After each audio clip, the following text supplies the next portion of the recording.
इस हमले के आखिर तक रूसी नेवी के बेड़े में खतरनाक ओरेशनिक मिसाइल को शामिल करने की बात कही है।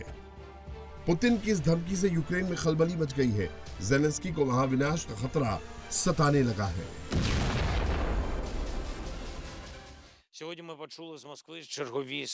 हमें एक बार फिर से मॉस्को से ये संकेत मिले हैं कि वे अगले साल को युद्ध का साल बनाने की तैयारी कर रहे हैं। और ये संकेत केवल हमारे लिए ही नहीं, ये महत्वपूर्ण है कि हमारे सहयोगी भी इन्हें देखें और न केवल देखें बल्कि प्रतिक्रिया भी दें। विशेष रूप से संयुक्त राज्य अमेरिका में हमारे सहयोगी जो अक्सर ये कहते हैं कि रूस युद्ध समाप्त करना चाहता है, फिर भी रूस से आ रही बयानबाजी और संकेत बिल्कुल उसके अपोजिट हैं।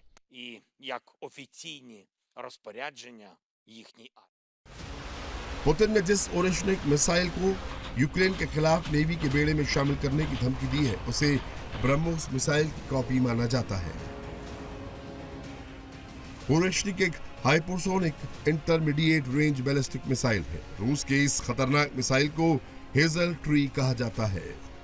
ये तेज गति और कई निशाने एक साथ मारने में सक्षम है। 21 नवंबर 2024 को पहली बार यूक्रेन के डिनिप्रो शहर में एक डिफेंस फैक्ट्री पर दागी गई थी। रूस का दावा है कि ये मिसाइल पश्चिमी डिफेंस सिस्टम को भेज सकती है। ये मिसाइल मैक 11 यानी 12,300 किलोमीटर प्रति घंटे की स्पीड से उड़ती है। ये मिसाइल परमाणु और गैर परमाणु दोनों तरह के वॉरहेड ले जा सकती है। तबाही की ये तस्वीरें उत्तरी यूक्रेन के सुमी प्रांत की हैं। ड्रोन अटैक से एक फ्यूल स्टेशन को उड़ा दिया गया है।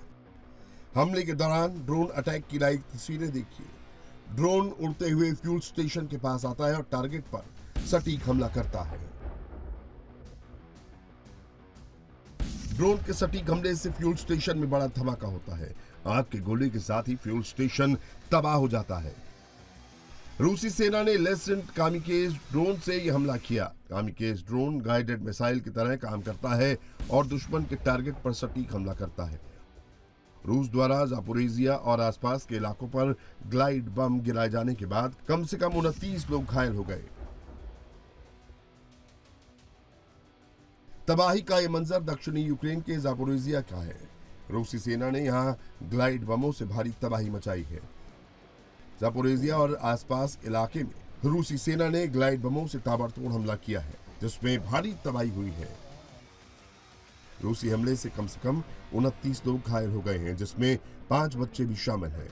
हमले में कई बेसिक इंफ्रास्ट्रक्चर समेत आवासीय इमारतें और शैक्षणिक संस्थान तबाह हो गए।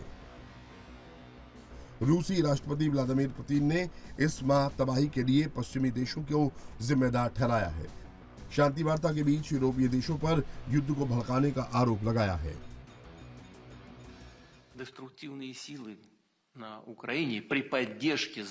2022 में युद्ध की शुरुआत हमने नहीं की थी, बल्कि यूक्रेन में मौजूद विनाशकारी ताकतों ने की थी, जिन्हें पश्चिमी देशों का समर्थन प्राप्त था। असल में इस युद्ध को पश्चिम ने ही भड़काया था। हम तो बस इसे खत्म करने की कोशिश कर रहे हैं। जैसा कि आपको याद होगा, हमने पहले मिन्स्क में बातचीत के जरिए शांतिपूर्ण तरीके से इसे खत्म करने की कोशिश की थी, लेकिन फिर हमें सैन्य हस्तक्षेप करना पड़ा, क्योंकि हमें ये एहसास हो गया कि हमें धोखा दिया जा रहा है।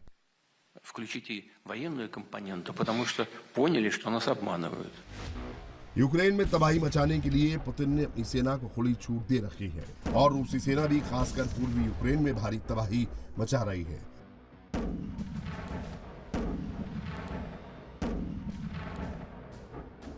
तस्वीरें ज़ापोरोज़िए क्षेत्र की हैं।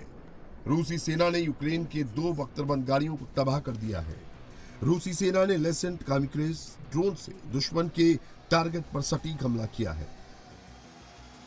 हमले के बाद आग के साथ बड़ा धमाका होता है और देखते ही देखते सब कुछ तबाह हो जाता है। जंग के बीच रूस जबरदस्त एयर स्ट्राइक कर रहा है।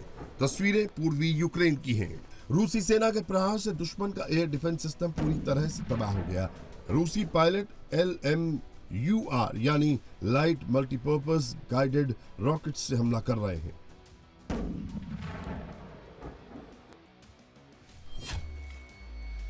रूसी हेलीकॉप्टर से लॉन्च की जाने वाली सटीक गाइडेड मिसाइल है।